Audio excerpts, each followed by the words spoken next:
Matt, are you ready to go to the Shadowlands with me? No, you're not, because you're just not in WoW anyway. But guess who is ready? I'm going to go fight the jailer. I'm going to go to the maw. I'm going to see it all.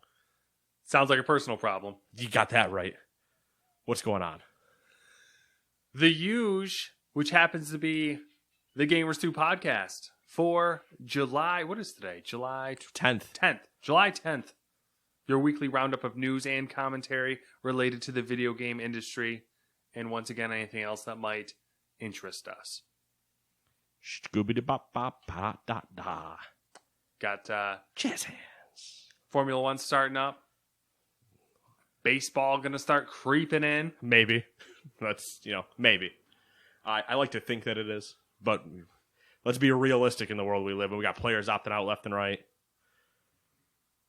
Never know what might happen. Football might eventually in a month or so start. Soccer's already back. Football Manager never left. MLB The Show never left. It's chaos. And I'm here for it. I'm here for all of it. I'm hiding in the corner. You should be, because my ego has crushed this room and smothered you with my baseball ego in the corner. You want to know who my top 10 hottest players in baseball are? Starting that up early. Yeah, we'll start that list up now. Plouffe, I love you. Jake, Jimmy. It's a whole thing. And it's the fact that you did it with conviction that I respect the most. There was commitment. There was passion. There was reasoning. There was some little dash of personal taste thrown in there. Yeah, it's everything that I want when you're discussing the hottest people in a sport. Take it seriously. It's not a joke. That's all I'm saying. Exactly. It's very serious. These are serious times we live in. So, before we get to our normal beginning. Yeah, there's some weird shit in this document. There's a middle section that showed up, right? Yeah. Mostly because I moved it from the bottom of the doc to the top of the doc, and because I don't check the document enough for when people ask us questions. People are using the things they're supposed to use, and we're just like, gotcha. And I was like, I should check that. And then I saw the time dates on when they asked, and I was like, one of those was in June. The other one was at the beginning of the July. Shit, I'm bad. So, to clear up the air, we figured we might as well still answer them. Because they're not time specific. They are just general questions. And this first question comes from the user, Devoted Fan. All right, suck up. So let's just, settle down. Let's relax. Simmer. How devoted are you? What's my middle name? Don't actually text me that. I know who you are. So, PAX Online. How do you guys feel about that? And how should we approach... Do they mean 24/7? No, they mean 24/9. How should we approach 24/9 to get the best experience? Beats no PAX. Oh, because the online thing is 9 days, right? Yep, exactly. But it's not 24 hours.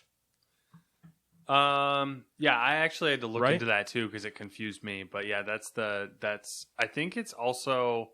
It's just a 9 days thing. I say, am I terrible and don't know my own news story that it's not 24 hours? It's not 24 hours, but it's, you refer to a day as 24 hours. Yeah, it's every day. It's every moment you're awake, there is going to be things. Yeah. Well, for the normal people, when I'm going to bed, you guys will be waking up. But both my elbows just cracked. I don't know if you guys heard that. I'm old and dying. Yeah, it definitely beats no PAX. That's for sure. It's not a PAX that we were going to attend this year anyway. Though we'd love to, if somebody in the future years wants to fly us to West.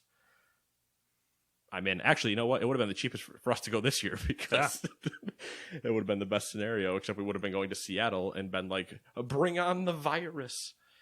But no, it definitely beats no PAX. And as far as on the online aspect of it, it's not going to smell as bad. I'm optimistically curious. I don't really have any expectations because I feel like you would just assume that it would be of lesser quality than what you'd get at a regular PAX experience. To an extent. I mean, I think the one thing that's going to stand out is that it's not going to stand out. And here's what I mean by that. If you haven't ever been to a PAX, if you haven't been to this in-person event, this is just going to look like another online event to you. Yeah. Here's the thing that Like I'm if it runs as smoothly as it should, it will just look like another long summer game event that has been happening, where they have the interviews, they have panels and stuff, and then they have these demos that are available.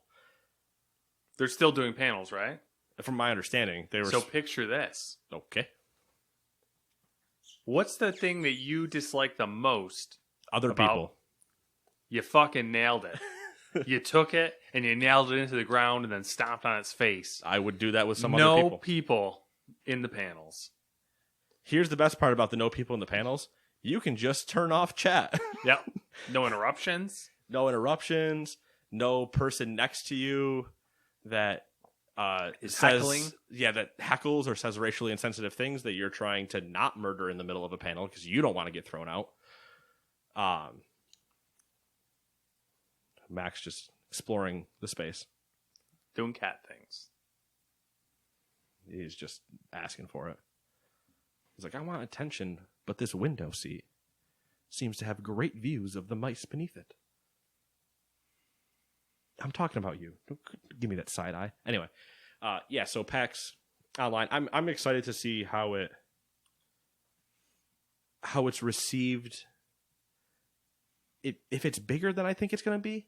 I mean, it's a weird statement to say, but the PAX in person, I don't know what the numbers are for West specifically, but East's highest day is usually around 110,000 people on Saturday. You're probably now, when it's fully live, you're probably pushing close to 100,000 on Fridays, if not high 90s, and then Thursdays and Sundays being your two lower. So I'm curious to see, like, that's all in one place in a convention center, and you're constantly interacting with devs or doing all this other stuff. For me, where that excitement comes is seeing those indie games and seeing those board games and having those conversations you can have with devs that we've talked about in PAX Extravaganzas prior. That part kind of seems to dip away a little bit during this. So yeah, sure, you'll have the demos and stuff like that, which is cool. That's what you want.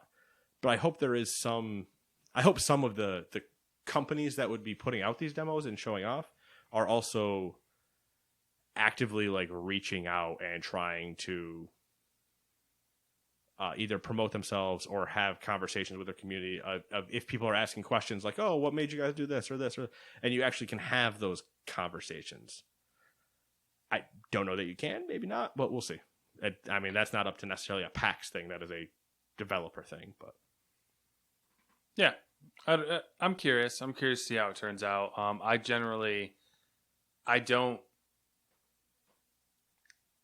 I usually prefer the panels over, like, I like to browse the indie stuff, but I don't like to really get involved with it too much. Same thing for board games. I mean, they're cool to look at, but I'm not a board game person, so.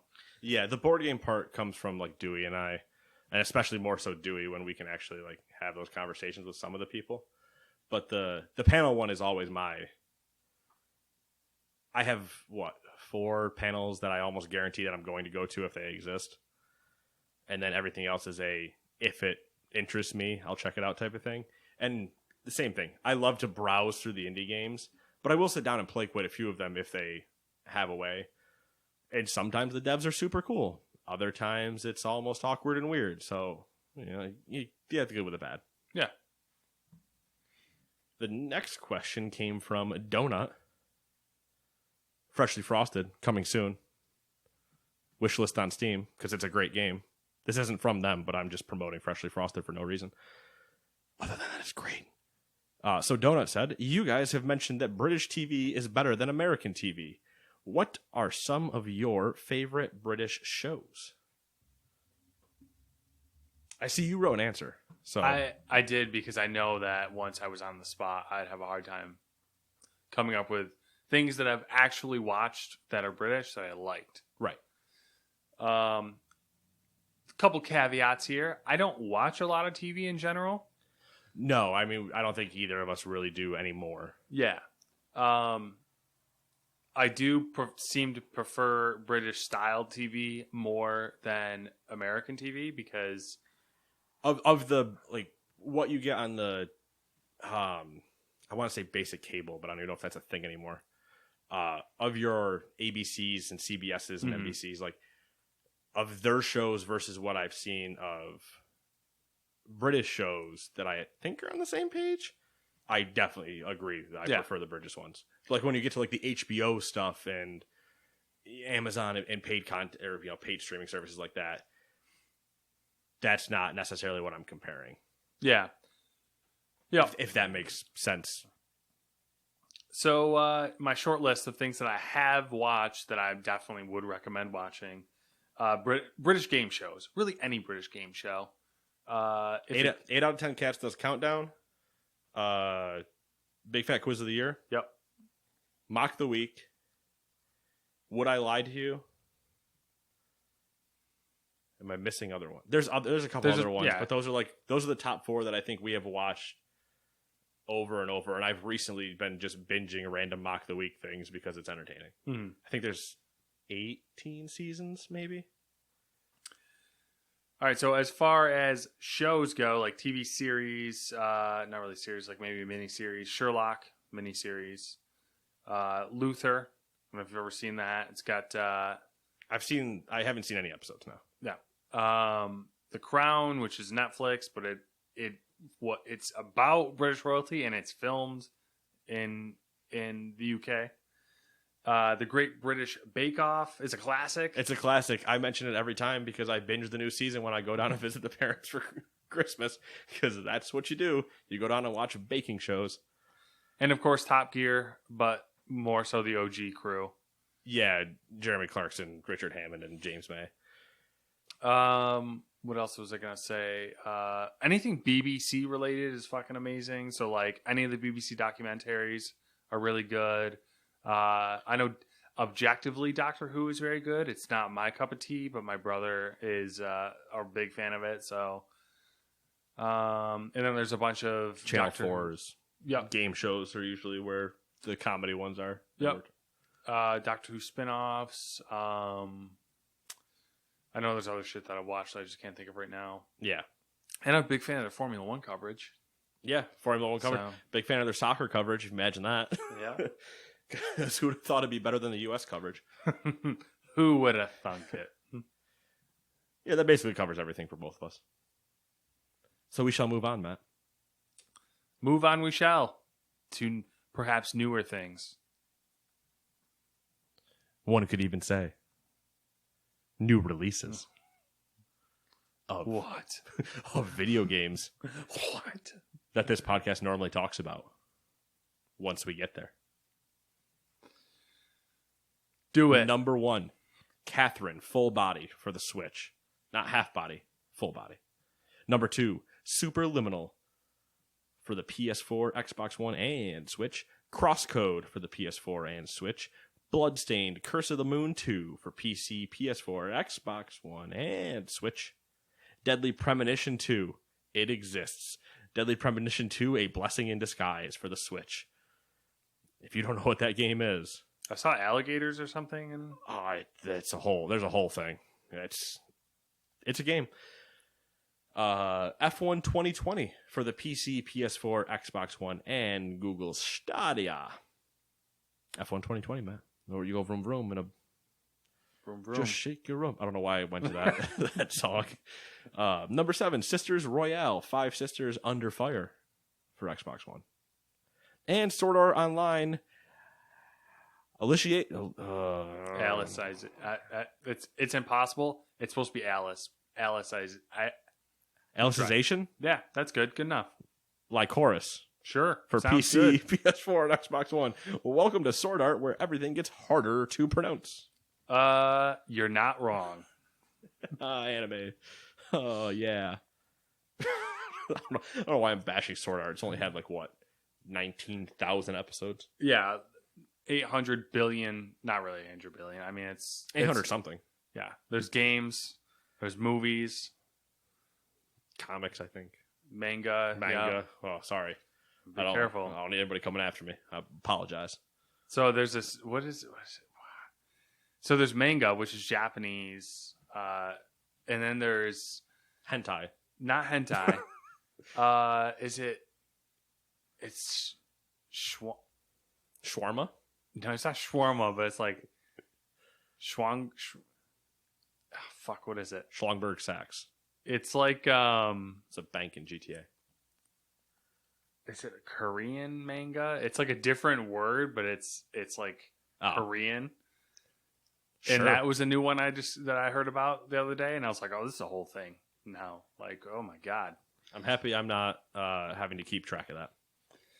I don't keep track. I'm done. This is what I've noticed as I've gotten older. It's like things are just so complicated now that like I just don't have time. I like that we just read you done phases by looking at the complexity of something and go, no. Yeah, I'm like, no, I ain't got time for that. Ain't nobody got time for that. Or that person that just, nope. All right, so number 1. Getting awkward. A little bit. I'll take odds. All right, bold move. Not really. I'm purposely doing that one because I knew one of the stories I wrote was an odd number. So I wanted that one. I cheated. I bet we could all guess which one that is. Hint, I started the show with it. Number 1. Sony has made a $250 million investment in Epic Games. The deal means Sony gets a 1.4% interest in the game development studio and publisher, and gives Epic a valuation of $17.86 billion. In a press release, the investment was described as enabling the companies to broaden their existing collaboration, quote, across Sony's leading portfolio of entertainment assets and technology, and Epic's social entertainment platform and digital ecosystem to create unique experiences for consumers and creators, end quote. I like that making a $250 million investment in a company gets you 1.4% of it. Yeah, that's kind of insane, right? Like, and then gives them a valuation of $17.86 billion. Yeah, that you think that moved it all? That 250 doesn't even. It might have gone from 17.85 to 17.86. Like they might have just flipped the numbers. Yeah. Yeah. That's a weird. Like that ties into a story later where I wonder if because a deal fell through, they pivoted and put money over there. Yeah, that's what I'm thinking as well. Foreshadowing. Or they also could have just been like, we're just going to try to put money in a lot of baskets. Diversify. Could be. It could go back to that. They've also had that weird thing with Epic, though. Yeah, the Epic tech demo thing. The tech demo and the PS5 showing off Unreal 5 and all that stuff. And then... This could be just Sony doubling down on that relationship and saying, hey, yeah, we like what you're doing. Keep doing it for the PS5. All right, listen, you convinced us about this whole crossplay thing. So I guess 250? 250? Does that do anything for you? I'm going to need 350. You goddamn Paleolithic monster. 350. 350. Loch Ness monster jokes. I get like the shit stories. All right, Sony revealed... rearrange this next time for yourself. Actually, technically, if you rearranged it right now, my dock wouldn't update, so I'd have no idea what you changed. I know, that would be terrible. Sony revealed the physical boxes for PlayStation 5 games in a blog post using the upcoming Spider-Man Miles Morales as the example. More eels. The boxes are similar to the PS4 versions with a few distinct differences. The physical cases are a slightly darker blue with a white header and black font. So it's the same design as the PS4 boxes, but with a matching aesthetic to the PS5. That's my biggest concern is I really needed my game cases to match my console. So when I line them all up next to each other, you can clearly tell that they belong. Did you see a leaked marketing material that showed a line of Sony's products and they were in a black and red aesthetic? I did not, but I am intrigued. So it was a black PlayStation. Was it black 5 on black? On jet black. New news. Sony partnered with Doc. That's where he's been. Hiding. In a Sony bunker. Yeah, hiding in the Sony bunker. It was a black... It was...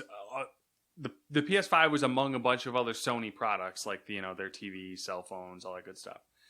But the PlayStation 5 was black, and the controller was all black, but where the blue LED is, it was a red LED. Ooh.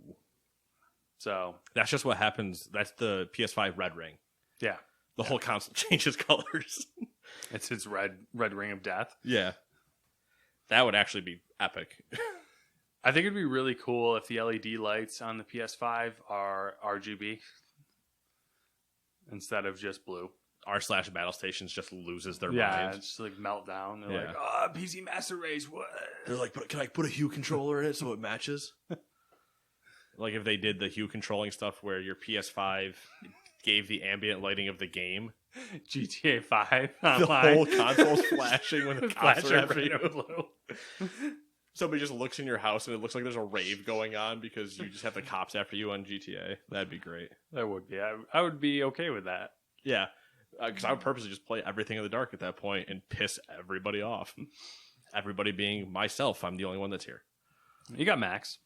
He won't care. He'll be like, dude, I'm sleeping, man. Whatever. Number 3.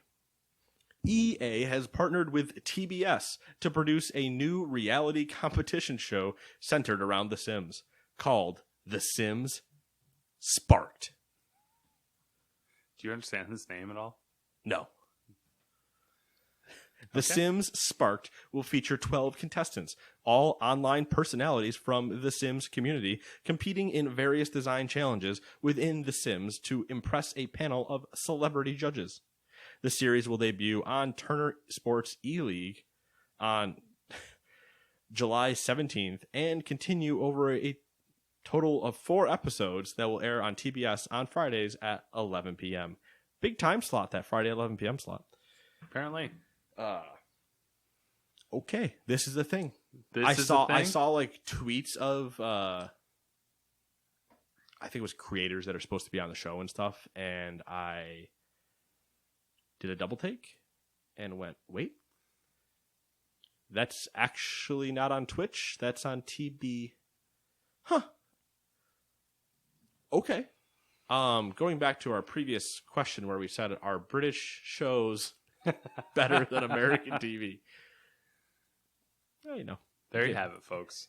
It might be the answer. This might be the answer. I almost don't know if I like the celebrity angle. Like, I get that you need some reason to watch it, kind of, so you want to get the names in to pull people in.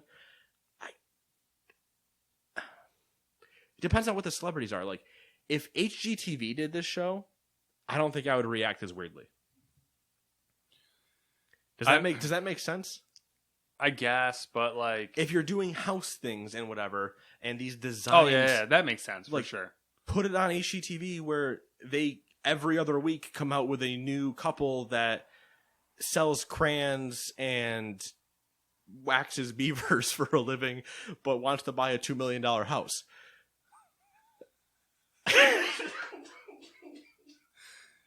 I lost myself with the wax beaver thing because I couldn't think of whatever else. Yeah, but it's so like legit. Oh yeah, but it's also could be taken so wrong.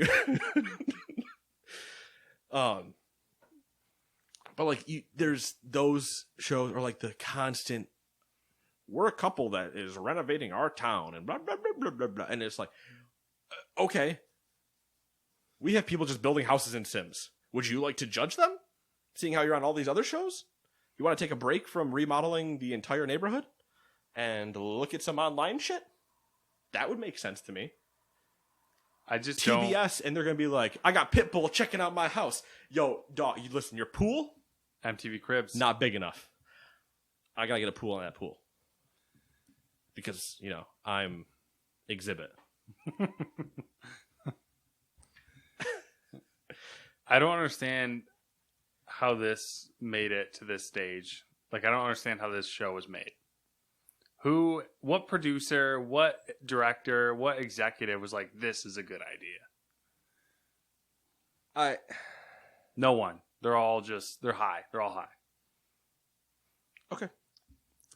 You know what? I'm not even gonna argue it. It's not worth my time to get into a discussion about is the producer of the Sims TV show high? Yes. Moving on. Number 4, according to a new post on the PlayStation blog, Ghosts of Tsushima's world will be split into 3 regions. Can we real quick? I want to stop. I want to roll back to the beginning of the story. Yes. Hold on. Let me see. Let me see how you wrote it before I criticize you. I feel like we've both been doing this. What? And I don't know that you did just do it, and I might just hear it now, no matter what. Ghost. It's not plural. We've been saying ghosts. I feel like we have been. Okay. Because technically, I think the way if you speak to one of the developers, they would say it's Ghost of Tsushima. Mm-hmm. Which we say Tsushima because we're American and uncultured. Yeah. But I think we've been saying ghosts. Probably. It's the same thing that I had to slap everybody during Marvel when they kept saying, it's Infinity Wars. And I'm like, there's not multiple fucking wars happening. Shut up. War. Okay. All right. But this has been, I think we've both been bad about saying ghosts. Not that it's going to stop a search result if somebody goes and looks for it with an extra S, but ghost. That's all. Okay, Professor. I'm going to go back to looking at my phone. Sorry. Ghosts of Tsushima will be split into 3 regions, which will further be divided into 40 unique biomes, which will include forests, swamps, and frozen mountains. Sucker Punch is working to make each one of these biomes feel unique through the use of color and the types of foliage you'll find there. Within these 40 biomes, there will be, quote, hundreds of different points of interest to interact with. But what if I play in the Kurosawa mode? Then it's what's two your colors. You got 2 colors. What's your color dude then? You got black and white. I'm like been battling internally of whether I'm going to try to go full like Japanese and be like, oh, well, obviously I'm gonna play it in Japanese with subtitles. Of course you are. but with Japanese subtitles, right? No. Commit, double down. Yeah. They're like, we told you to go east, and you're like, I thought you said west.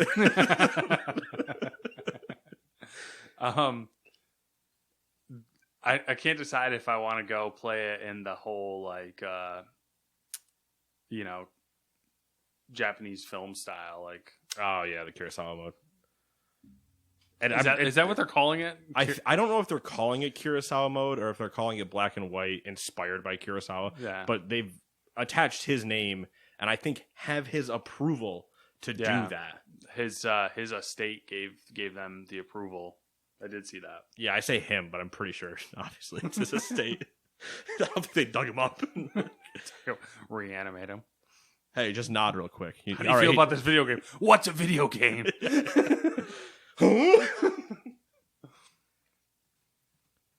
Never mind. I'm not even gonna do what I was gonna do. It was just gonna get worse and worse. Anyway, yeah, I'm excited to play. I won't be playing in Japanese with subtitles. I'll tell you that though. If I play, it's gonna be in English the whole way through. All right. And then if I go back to do things like once I'm done with the story, maybe then I'll turn them on just to be like, let's see what's happening. Let's see what's going on. Let's see how authentic this gets if I get in a fight. Number 5. Halo 3 will be released on PC on July 14th as part of the Master Chief Collection. PC players will be able to buy Halo 3 on the Microsoft Store or through Steam, and it will be available for free as part of the Xbox Game Pass for PC subscriptions. I assume Master Chief Collection and the Game Pass will also gain all that baloney. Halo 3. Excited? Nah. Okay. Eh. We're getting to like the Halos, 2, 3 ODST. Yeah. I mean, Reach came first, but some people have sour taste in Reach. I just get rid of the armor thing. Armor lock was one of the worst things they added. I'm just like, whatever. That's super specific, but God, did I hate driving around on a Ghost and watch somebody just and I blew up my Ghost. It was so I kind of liked it. So annoying. My favorite was when people would throw down bubble shields, and I was like, I just drove through them anyway. See, I thought Armor Lock was good because it was like it brought balance to like big team battles with vehicles. Kind of. I would have rather just had deployable cover. because it still stops you in the same thing, but it doesn't all of a sudden one-shot a vehicle. It still gives you the survivability. It just doesn't. Yeah. I mean, And there were other problems with Armor Lock, but... It could be abused. Yeah. I go back to, like, preferring the pickup style of 3 rather OG, than you having loadout of... my favorite form of Halo is still, what became known as... Lone Wolf? No. Oh. SWAT. Oh, headshot only? Which was no shields, no radar, and SWAT turned into headshot only. Okay, well, the first version of SWAT was how we played Halo 1, which was basically hardcore. Yeah, no shields, no radar, and we just had pistols. Yeah, and those ones, my favorite was always I played it a ton on 3. It was pistol, shotguns, and sniper rifles, and that's it. My favorite on 3 was playing Shoddy Snipes.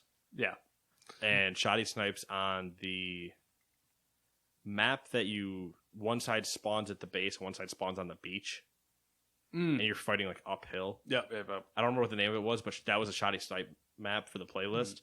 And every time we got it, it was a whole thing, and I loved every second of it. Oh yeah, it was good stuff. Or just rockets. I mean, rockets is always just rockets were always fun. Of just like still no shields and no radar. Yeah, rockets was fun just because it was a good breakup from Shoddy Snipe sometimes. Where Yeah. you're like, So I couldn't stay there. Yeah. So what we would do is we play Capture the Flag with. This is where we're getting way too long into Halo, but we play Capture the Flag. We played Halo 1, so it was Capture the Flag on Sidewinder with Sidewinder, pistols, shotguns, sniper rifles, and we play a game or two. Usually our games would last between around 4 hours, and then we would do a quick game of just rockets. Do you ever play the? I think I remember it in Halo 3. It was the ATV map, or not map, but ATVs, and one driving, one rockets on the back. Mm-hmm. I can't remember if it was called Rocket Tag or something, but everybody was you were locked in like that and just driving around, and you hit the ramp the wrong way, and you guys are just barrel rolling trying to fire rockets. It was a fun time. It was like the newer version of Blood Gulch. That map, you could do shit like there was a version of I can't remember what they called it, because the first version was called Blood Gulch, I think, and then they reworked it and it got a different name. I wanted to say Coagulation, but I think it was Coagulation. Yeah, because then Coagulation turned into Valhalla, because Coagulation wasn't in 3. All right, well, there's your Halo recap. There you go, more Halo for a story that Matt wanted to move on from. Microsoft will hold its Xbox Series X Games event on July 23rd at 9 a.m. Pacific Standard Time and 12 p.m. Eastern. The company is planning on showing games made by its Xbox Game Studios, including Halo Infinite. Interesting. So what else do you have to show us, huh? The new Fable?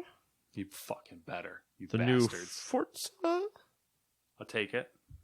The new Gears? I don't care. I don't know. They just, at this point, I'm going to think of some obscure Xbox game they could pull out of their ass, but I can't think of anything. I'm trying to think of what they own. They own a lot now. Yeah, but I'm trying to think of like what they own. Like, I think we're going to see the next Hellblade. Like, we're going to see more on the next Hellblade. That's true. They do have a second one coming, yeah. Still got Obsidian. They might have been working on something. I don't know. Oh, yeah, they might. Well, they might tease like something new, but we're only we're not even a year removed from Outer Worlds. True. Which was Obsidian, wasn't it? Yeah. Outer Worlds was Obsidian. Got to make sure, sometimes I lose my mind in these new times, in the end times. We're in the end game now. Don't. I love you 3000. Worst line in the movie. I had arguments with people at work about that. I love you 3000? Yeah. That was the worst line in the movie. I mean, it's definitely... it was a cute moment that was overblown. Yeah, well, way overblown. It's one of those where it's a moment and then you ruined it. Exactly. Because it was a moment and then everybody's like, I love you 3,000. I was like, that doesn't. I'm not doing it. I'm not doing it.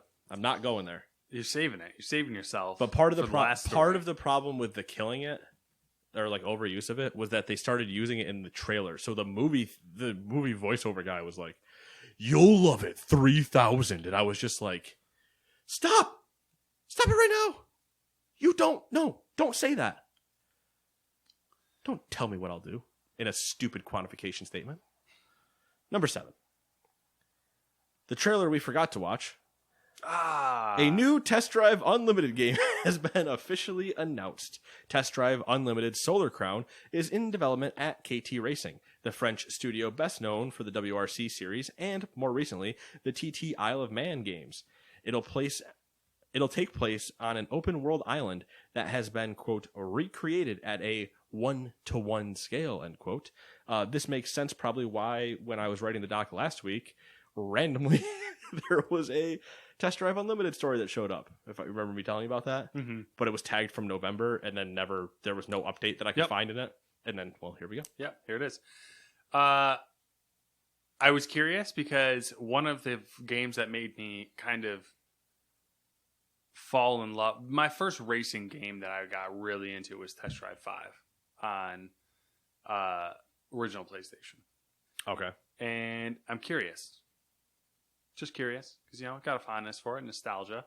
When all the other Test Drive games, Test Drive Unlimited, all garbage. All terrible games. I mean, they're not great. I'll give you that. It's... Because what did they go on to do? Burnout Paradise or something? I don't even know. I think the team split up and they've done... Yeah, so I'm intrigued to see what a new game from them does, because it sounds like they're kind of going the Forza angle. But the 1-to-1 recreation of an island implies that they are taking a real island. It does. And then 1-to-1 scaling it, to which I go, what island? Exactly. And it's the studio making it does WRC, so... And I think there's supposed to be another WRC game coming out too. So is this going to be is there going to be off-roading in this game? I mean, it would make sense. Why else would you do an island 1-to-1? Exactly, but that's just a weird... It's definitely a Forza direction. But it's a test drive game. That's not... Off-roading is the least of my concern in a test drive game. There's a lot of concerns when it comes to the test drive game. Oh, well, all right then. I stand corrected. It's not what I meant, but all right, you can take it that way. Candy Crush Saga creator King has revealed a new free-to-play mobile game for Android and iOS featuring Crash Bandicoot. Crash Bandicoot On the Run will be a runner game, surprise, surprise, similar to Temple Run, where players can swipe left or right on the screen to move their character to collect coins or avoid bottomless pits. No word on the release date. I thought it was to whether or not you wanted to match with Crash or the Tiki. I'm going to take Tiki. Yeah. I can't remember his name, but... Apapui? You got me, bro. Something like that. Yeah. He's got wood. I was on the Play Store today, and I hadn't read the document. How dare you? I was on the Play Store, and... I mean, that's a lie. I had kind of read the document because I was writing it, but I saw this Crash thing, and I was like, oh, that looks like Temple Run. And then I went, wait, we're still referencing Temple Run this year. 2008? Or all earlier? Right. To be fair, there are some distinct differences. I didn't want to talk about it for 20 minutes. We don't have to talk about it for 20 minutes, but this isn't the only game to do it, I'm saying. Yeah. Temple Run is now the... what's a good comparison? Borderlands to cell shading. People can't see cell shading for some reason without mentioning Borderlands, and people can't see a game like this without going Temple Run. Mm-hmm. It's now reaching Castlevania, Metroidvania things, and it's like, how long ago was Temple Run out? It had to be 08, right? It's been a while. I don't know, bro. I don't. It was one of the store first information in my It was head. one of the first mobile games that people were like, bro, I kill it in Temple Run. Have you seen my level scores? I swipe left and right so hard. Hey, you heard of Raid Shadowlands? Play Temple Run. Like, it was abused in every ad I could think of and everything that was like, hey, you now have a smartphone? Play Temple Run. It was almost, I don't know that it ever was the, like, preloaded on a phone, but it was the game that would have been preloaded on a phone. Also, if I ate the mic there, I'm sorry. You remember Flappy Bird? Do I remember one of the most grossing games of all time? Yes. Okay, I was just checking. That also Flappy Bird, I believe, up until recently, I think finally when you would update to a new version of iOS, officially stopped working. Like, hey, if you update, this won't work anymore. So people were like, do I go through with it? There's probably 800 clones of Flappy Bird by now. Oh, yeah. I mean, Flappy Bird was just Helicopter, but done better. It's a Flappy Bird. Helicopter, though. Flappy Bird. Better than a helicopter. Are birds better than helicopters? Write in now. Let me know. There's a straw poll below. Who's better? Helicopters or birds? All right, say theoretically. I'm not saying they get in a fight. I'm just saying which one's better. Because obviously if they get in a fight... say theoretically you had to choose one as a mount. And you could choose either a helicopter... Depends on the bird. Or and the helicopter. A bird-sized helicopter? Correctly... A bird-sized helicopter or a helicopter-sized bird? A helicopter-sized bird as your mount. What kind of helicopter am I getting? A tack chopper? Well, I mean... Or like just a buzzer? I feel like it'd just be a buzzer, because like when you say helicopter, like that's really what it is. It was just like a buzzer, basically. Okay. Yeah, I'm not thinking like I get an Apache or anything. I'm just wondering, like, is it a multi-door? Is it a sedan of helicopters? Or am I running in a coupe? You can get the fucking... My coupe helicopter. Oh, what are they called? The big fat helicopters that are heavy load lifting. Oh. Chinook. Yeah, I get a Chinook. Man, for my mount... For the purposes of the question, I'd have to go with the helicopter-sized bird. Mine would be a helicopter-sized flamingo. A flightless bird? Or sure, a short distance bird? Sure not. Or a blue-footed booby. How about that? I respect that a lot more than the flamingo. Because if I was to go join you in this weird quest, I might pick an emu. Or an ostrich. Can we call it Mindy? Nobody's going to get that reference, but that's an ostrich. I'm going to get a mount named Mindy that is an ostrich size or a helicopter sized ostrich. Don't emus? Do they look? I thought they looked the same. Kind of, but they don't have her. All right, so we're going in the weeds, but I'm explaining this for him. Emus have more of a true like cone head, like a beak. Kind of, but like their beak's not long. It's just like they have a very like true one shape head. Okay. Like even from here, it's just this. Where the ostrich has the width. Flat. Yeah, it has the width that comes to the flat. I'll Google. I'll take a gander. You'll immediately see the difference in it's the mouth. That's immediately what we're discussing here, based on her. I'm gonna let Matt Google this before I read the next story, but I would take a helicopter-sized ostrich for the sheer kicking power alone. I got you. You know what I mean? Yeah. Now you see exactly when I say like an ostrich. I mean, an emu looks like a bird. Yeah. An ostrich looks like Mindy. Looks like Mindy. Yeah. Stick your head in the sand. Just wander around. But helicopter-sized ostrich runs fast, kicks hard. Can't fly, but that's, that's a downside, but I'm hoping that I'm going to be running fast enough that when we're doing the Riders of Rohan battle, that you get confused. A helicopter-sized ostrich. I forgot for a second where you went emu or ostrich. Ostrich would be quite frightening. I mean, emus are aggressive, but a helicopter-sized ostrich I would honestly be scared of. Oh, yeah, I'd definitely be scared of that. It'd be one of those where it's like, okay, I am clearly on Skull Island. It's been fun. I'm gonna leave now What before was I that thing watching? kicks me. I was watching something, or I was listening to something, and someone was criticizing Ostriches? how people get attacked by geese and swan. Well, yeah, because they can be dicks if you piss them off. Yeah, but they're like, oh, I don't know how you could ever be scared of a geese. I'm like, clearly you have never been attacked. Yeah, just get By attacked once. A duck or a goose or whatever. Specifically, like goose swan. Goose, they get up. They're fucking dicks. They get up and that wingspan comes out, and you're like, "Are you doing the come at me, bro?" Yeah. Because I'm really confused right now. Yeah. They can pinch Why you. are you running? They get you. They get you that little beak. It hurts. Yeah. Then Still you not gotta as punt scary. it. Still not as scary as an ostrich. Just be clear. Ostrich kicks you, you're done. It's over. Helicopter-sized ostrich kicks you, you don't exist anymore. You basically get whack-a-mole into the ground. That's a great image. Just it's like a very nothing sound, but it's just like. I don't know how ostriches sound, but I think I'm close. Close enough. Anyway, so Candy Crush is making a Crash Bandicoot game. Would you take a Crash Bandicoot-sized helicopter? Or a helicopter-sized Crash Bandicoot?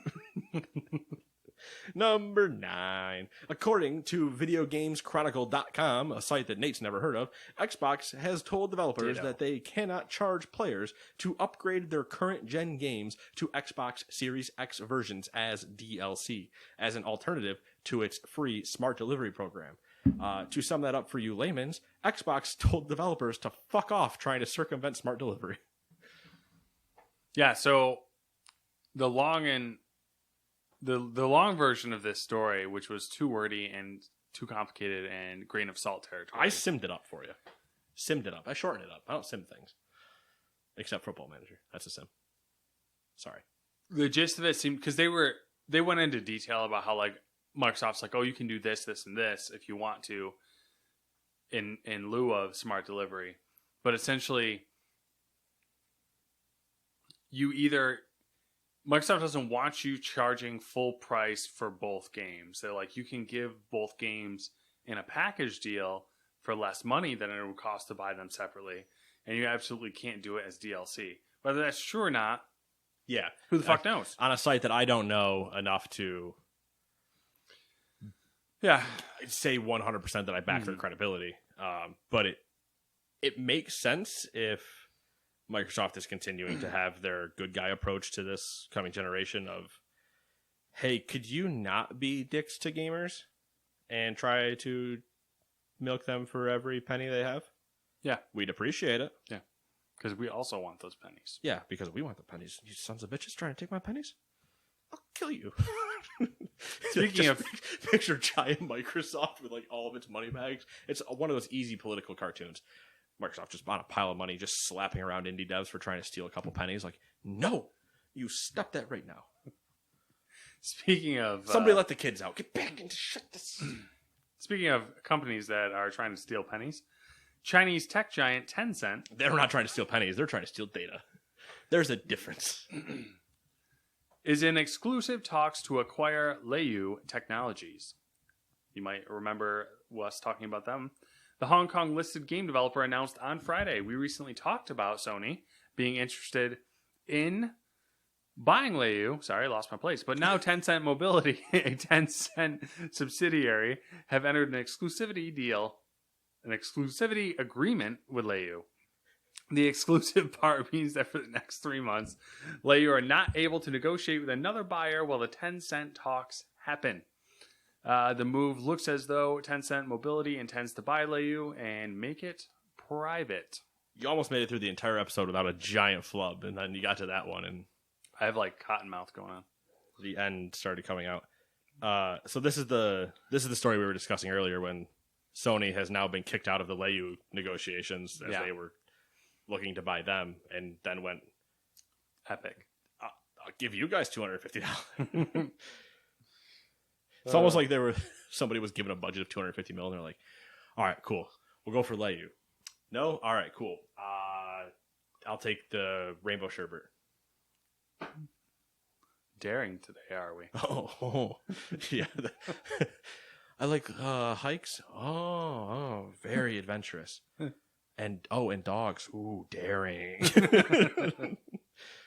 Love that Squidward meme. But yeah, no, it interesting from the Tencent angle, because I guess they are technically the rumors coming out of China. I don't know. Not China specifically, but that their other competitor there of like owning a lot of game property is NetEase. Mm-hmm. So it's them trying to continue to Scoop up the talent before NetEase has a chance at it, type of thing. Which makes sense, but it's just I don't care. It's one of those where it's the 10-cent bad, but I allow it for certain things, which is a terrible angle, but I cope with it. I like Red Dead. Sorry. As do I. Now I'm trying to remember if Tencent owns part of Take-Two. Probably. Probably. I know they own part of Epic, and they own Riot and stuff like that. So, which, if you think about it, it's kind of funny. So, like, they have more of a percentage of ownership of Epic. Yes. And they just scooped out something from Sony, and Sony basically just kind of inadvertently gave them money. Kind of. I mean, in layman's terms, like in a simplified view. Yeah, in a very weird simplified view. I mean, if anything, more like Sony tried to take a bite out of their pie. Not necessarily gave them money, but was just like, and we're going to take some of that. But, you see what you see. Shall we? Into the final story that everyone's been waiting for.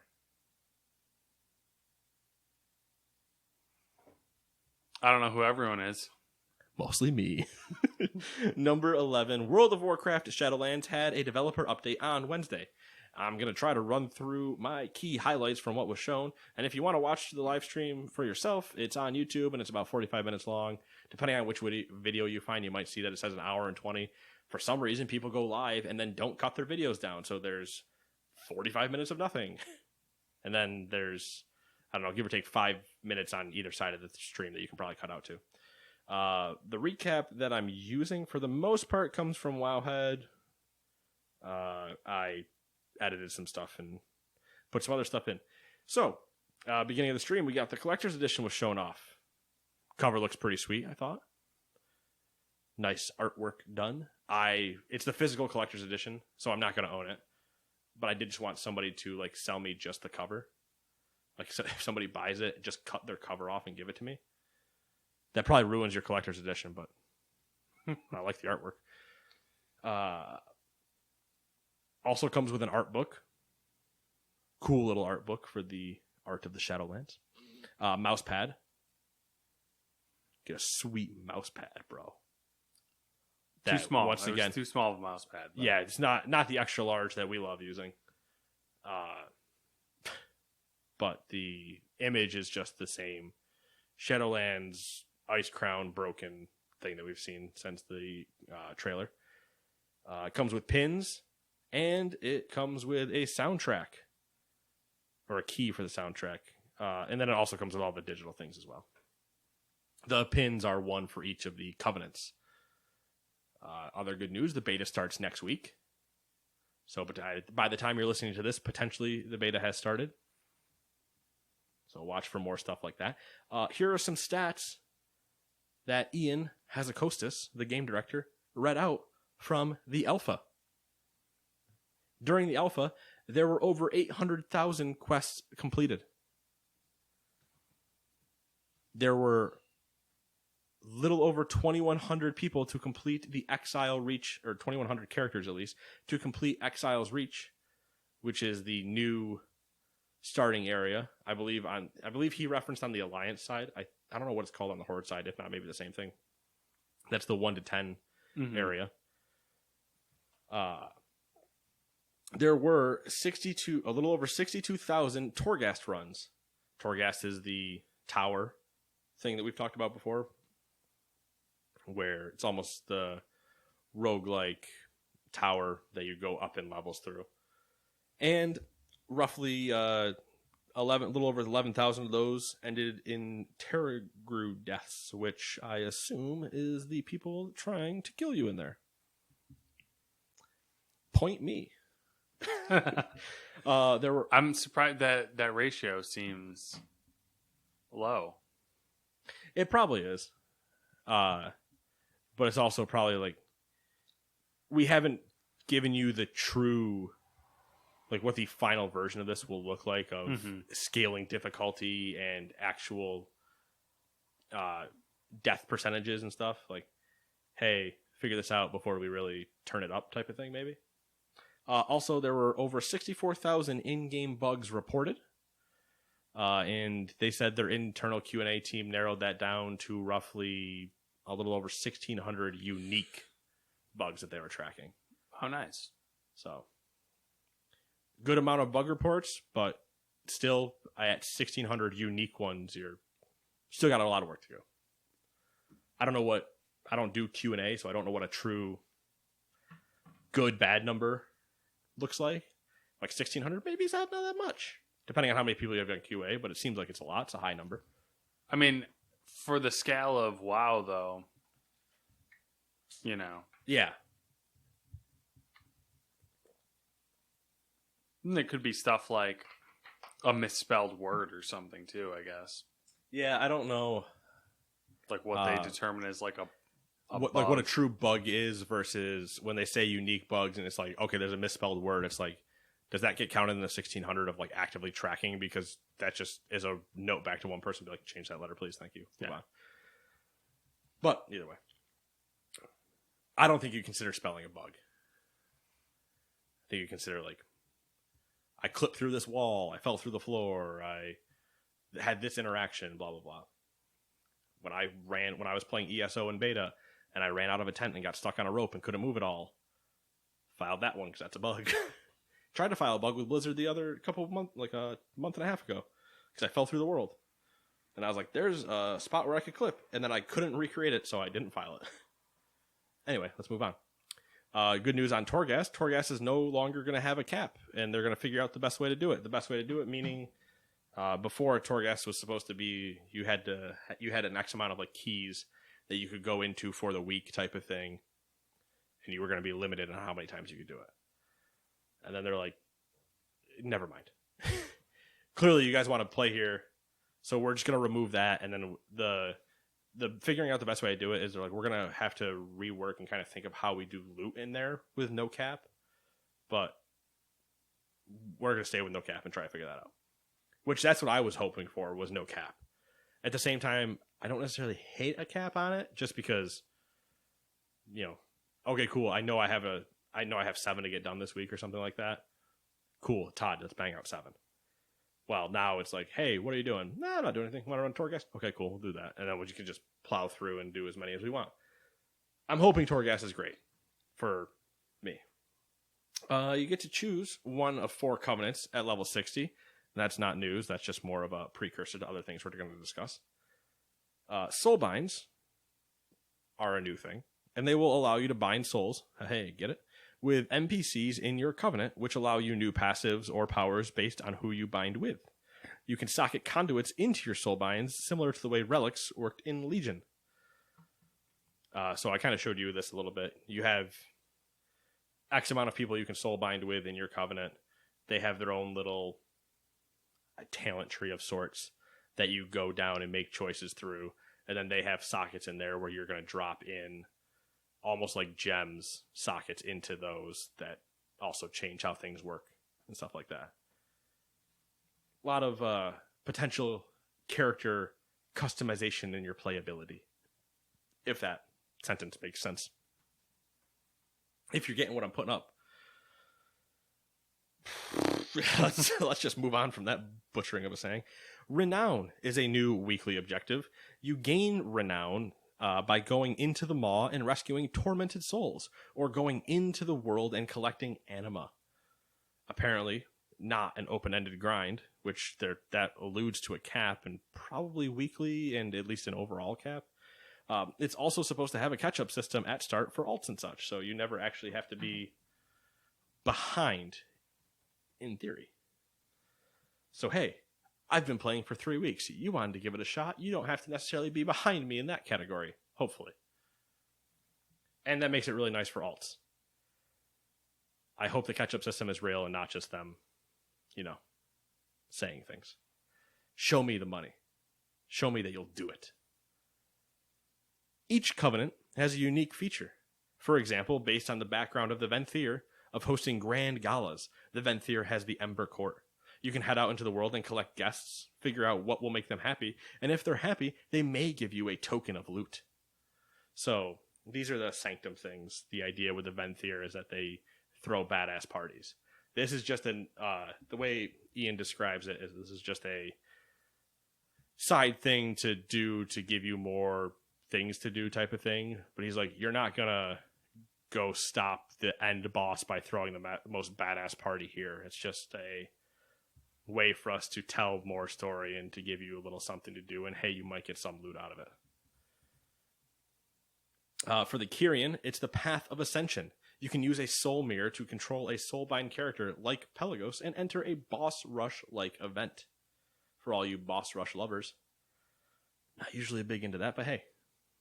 For the Necro Lords, it's the Abomination Factory. You can build fleshwork bodies for souls. These souls have unique needs and then adventure with them and get interesting perks.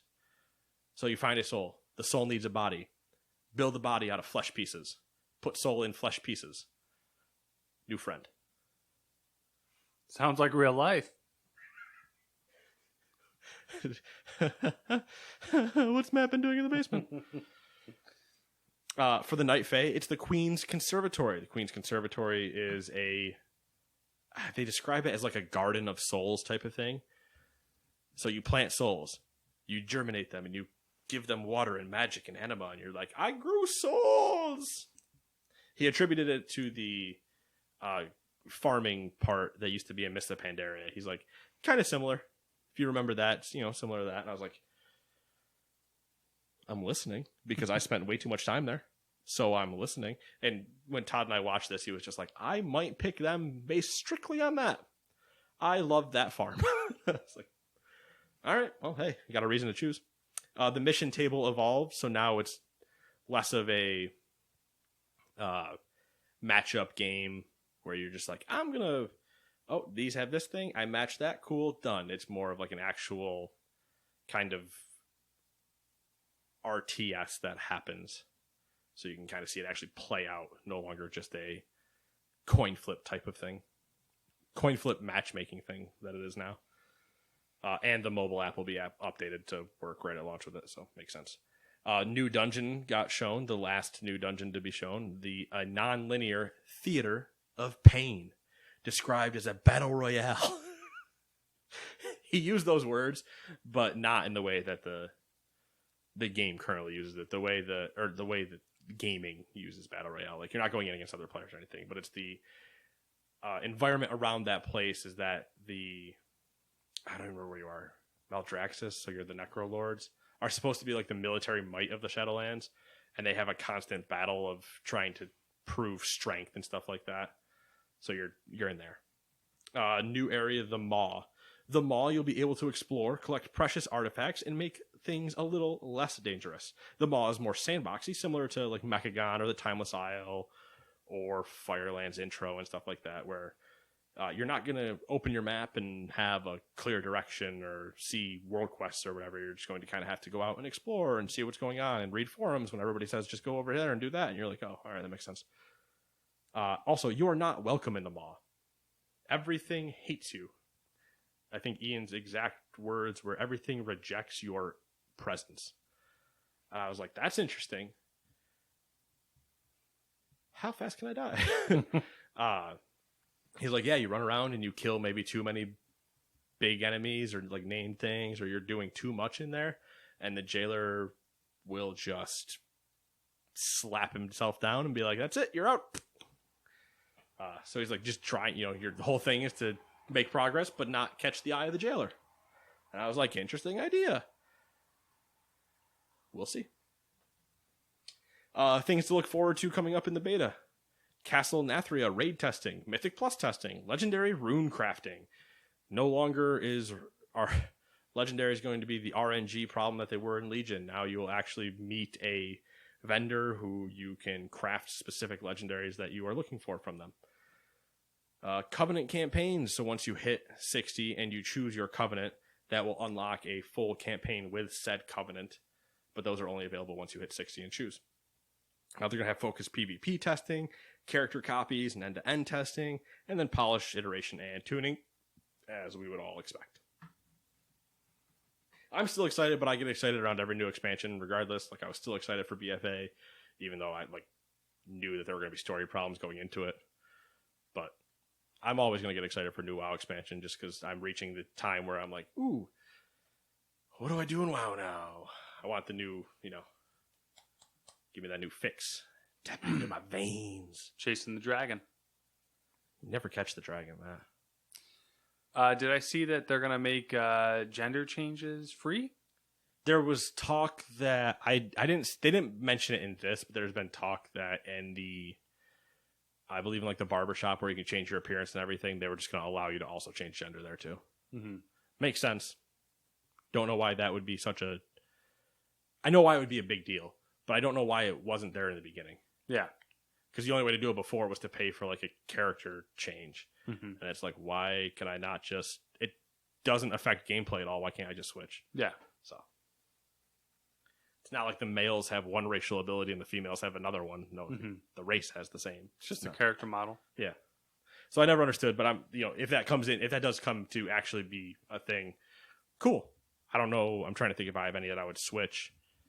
Maybe. Or maybe I would just get bored and switch for a month and then switch back. Who knows? Sounds good. Yeah. Lots of WoW stuff. Lots of WoW stuff. It was a pretty good stream of content, I think, and it leaves me with some hope going into it that at least I'll have things to do. Because even logging in now, I have things to do, but they all suck and I don't want to do them. Mm-hmm. And I'm hoping this at least is still fun to do once I hit max level and get through everything and I start my favorite part of every World of Warcraft expansion, the end game. Because I am that person. What? There's a quest over there? Nah, I got end game's over that way. I'll see you later. Nerd. Which way's the end game? There's flexing happening. Taking you to the gun show. Which way's the beach? End game's that way. Gotcha. Thank you. The end game show. Boom, boom. Oh, I was gonna do the old. Oh, what is it? Night at the museum. Boom, boom, firepower. Whatever the stone guy does. I don't know. You got me. I was a kid in high school that did it all the time. I don't know if you just loved the movie or something. But yeah, that's it for the WoW. I mean, it's a lot of WoW. There will be more, I'm sure, especially when we get into the time of, hey, Nate, what have you been playing? And I'll be like, you ever heard of a game called The World of Warcraft?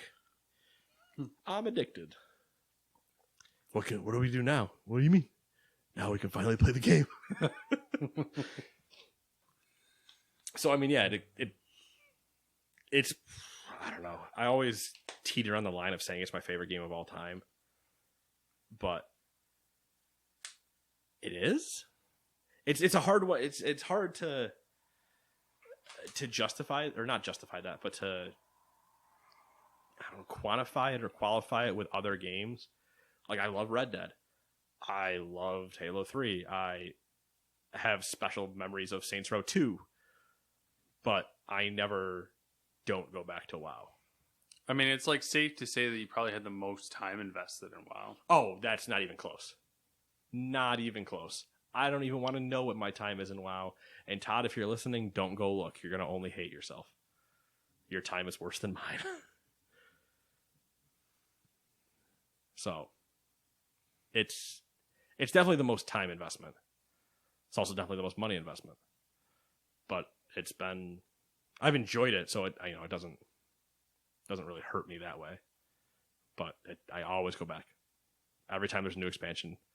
Even when I've been out of the game, they just pull me right back in. Ah, shit, here I go killing again. till it all ends. World of Warcraft 2, Electric Boogaloo. I'm interested to see, once again, it gets into the story of what will be the story. It gets into the story of what Shadowlands is. However, that story progresses throughout the campaign and towards the end game. What do we do? In terms of it's a lore discussion that I'm not going to have on this podcast, but we've killed and rebalanced a lot of things. So reboot. New world. Do we reboot? Does the world explode and we just have to launch through space into some new world? Amazon coming 2021. What do we do? But it depends on the storyline. If they just want to randomly awaken an old god again, because that's what we do every other expansion. Except I'm pretty sure we've killed all of them. So I don't know. There's whole things. Whole things will be interesting. Do we need to talk about anything? Test drive? No. All that stuff's next week. So there's a new Dark Pictures trailer for Little Hope for the next Dark Anthology game. The October 30th, I think, was the release date at the end of it. Yep. Looks like it will be a solid Halloween game. Scare some people in a little town in Massachusetts. I don't know if it's really in Massachusetts. But might as well. The trailer definitely was way darker than the previous trailer. So yeah, and more murder. Yeah, a lot more murder. Small child, angry nun, or witch, whatever you want. Whatever you want to be. Nun witch, witch nun, Protestant witch. Burn her. She weighs the same as a duck. But if they sink, sorry. There's too many. My immediate Monty Python and Belvedere conversation. She turned me into a newt. Also, Assassin's Creed stuff and Watch Dogs Legion stuff. But on Sunday, there is Ubisoft Forward, which is going to be their big event discussing what sounds like their next-gen games coming out. Supposed to do more on Hyperscape, more on Assassin's Creed, more on Watch Dogs. I'm sure there'll be some other stuff that gets talked about. So we'll see more then. And then we'll cover that next week. Yeah. So it's been 6 days, right? Saturday? 6, I don't know. Something like that. I'm going to say 6. I'm pretty sure it's 6. 6 days since we recorded, Matt. What have you been up to? Not much. I don't think I've really played anything other than what's it called? Gunfire Reborn? Yes. Gunfire Reborn. That's it. Played that a little bit. I too have played some Gunfire Reborn. Some with Matt, which makes it way worse. Not because of him, but because the scaling is rough with two people. It immediately makes it worse. It like literally doubles it. Yeah. Which is just unrealistic. Actually, I think it did more than it might have more than doubled it. I don't remember. I didn't double check the final boss health. The between shield, the two of us, but single player, the shield's like 8,000, I think, hit points. Okay. Doubled, it was like 24,000. Yeah, it instantly is more. Yeah, and that's just the shield. Yeah, that's just the shield, not counting the 800 or 80,000 life pool that he has on 2-player. It's a lot. Yeah, it might be 800,000. That might be close. It is a lot, and that's just the first boss, not counting the 4 rooms to get there, and then if you do beat him, the nightmare that comes after it in the desert. And I think there's more after that too. But it's been a fun game. I've been enjoying it. Good, quick. I got 30 minutes to an hour. Burn through some, die, realize I shouldn't have. Spend talent points and move on. Yeah. It's basically trying to get to that dog, man. I want to dual wield. Yeah, I feel like you after playing the game, looking at it, I feel like naturally that's just you have to go with the dog at a certain point. Just to get the damage out that you need to get out. Yeah. It could also depend on the scrolls and stuff you unlock too. We just might not have certain ones that are broken on the magic orb thing, because there are ones that not only the magic orb exploding more, but the freezing timed with other things as well. It can There's the one where when you lock somebody up, you do X amount of more damage to them and the people around them. Yep. So it's like you can really, if you once again land every ability that you needed to in chests and stuff, you could stack stuff to just be broken. But it'll be interesting to see when one of us has the dog what it plays as, I guess. Mm-hmm. But yeah, I mean, for me, it's just been that Football Manager, WoW, MLB, the usual routine. SpongeBob's been thrown in there. Played some Project Cars 2. Won the Formula Rookie Cup. Ooh, go Nate. Then raced trucks because I was like, I don't really want to start my next one. So I did one of the invitational races where I raced, I don't know, Jeeps, I guess. The big hulking off-road ones on a road course. Weird. Those were a lot of fun to handle. Try going around a hairpin turn with those things, and you're like, I got to drop to 5 miles an hour to make this turn. Oh, yeah, this turn's so great. Oh, yeah, let me accelerate. You're like, oh. Yeah, that's strange. It was interesting, but it wasn't the most exciting thing I've done in that game by a landslide. Yeah, that's really it. It's a simple week. Yeah, simple. Last of Us you gotta be playing that because yeah, I played. Got more Sony games coming out, so I played a little bit of it. I think I'm